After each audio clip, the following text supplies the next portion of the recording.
સનાતન હિન્દુ સંસ્કૃતિના જતન અને સામાજિક એકતાના હેતુથી પાટણના કુંવર સ્થિત ચામુંડા મુંબઈ માતાના મંદિરે લુલાડા મંડળ દ્વારા ભવ્ય હિન્દુ સંમેલન યોજાયું હતું, જેમાં લુલાડા, સિપુર, કુંવર, રાજપુરા સહિત 8 ગામના 1500થી વધુ લોકો ઉત્સાહભેર જોડાયા હતા.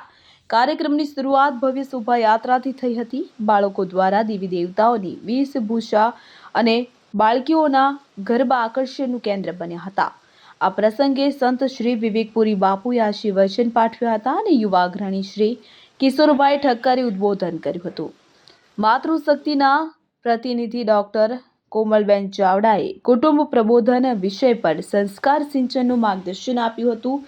અંતમાં મુખ્ય વક્તા અને સીમા જાગરણ મંચના ગુજરાત સૌરાષ્ટ્ર પ્રાંતના સંયોજક શ્રી જીવણભાઈ આહિરે પંચ પરિવર્તન વિષય પર ધારદાર વક્તવ્ય આપી સ્વદેશી આચરણ અને સામાજિક સમરસતા પર વિશેષ ભાર મૂક્યો હતો. રાજુ પ્રજાપતિ સાથે CN24 ન્યૂઝ પાટણ. હવે જુઓ દેશ દુનિયાની તમામ ખબરો તમારી આંગળીના ટેરવે. ઉઠાવો મોબાઈલ અને Google Play Store પરથી ડાઉનલોડ કરો અમારી CN24 ન્યૂઝ મોબાઈલ એપ.